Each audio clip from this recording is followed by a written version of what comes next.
Pascal Affi-N'Guessan, président du Front populaire ivoirien, est attendu du dimanche 20 au jeudi 24 mars prochain, dans le cadre d'une tournée de remobilisation des militants après la rupture définitive avec Laurent Gbagbo. Le Front populaire ivoirien et son président Pascal Affi-N'Guessan seront en contact des populations de la région de l'Agnebi-Tiassa du 20 au 24 mars prochain.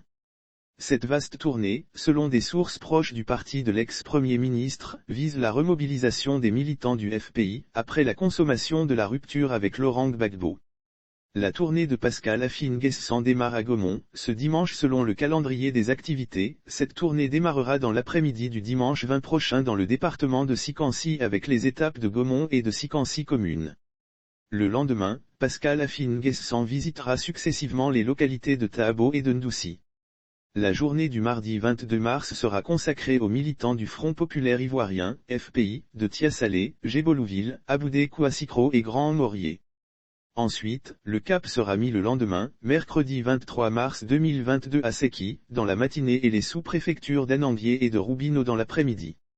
Une gerbe de fleurs sera déposée sur la tombe de l'ex-vice-président du FPI Abouondori Raymond. La dernière phase de cette tournée aura lieu le 24 mars avec l'étape de Guessiguier, village natal de feu l'ex-vice-président du Front populaire ivoirien, FPI, Abouondori Raymond, décédé des suites d'un arrêt cardiaque en septembre 2018.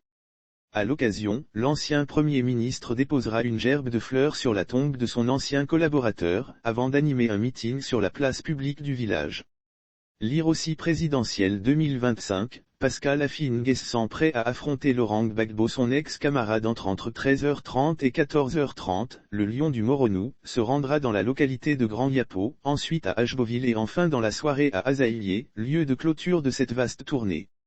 À chacune des étapes de cette vaste tournée de remobilisation qui durera 4 jours, l'ex-collaborateur de Laurent Gbagbo animera des meetings au cours desquels il abordera la question des prochaines élections municipales et régionales prévues en Côte d'Ivoire l'année prochaine.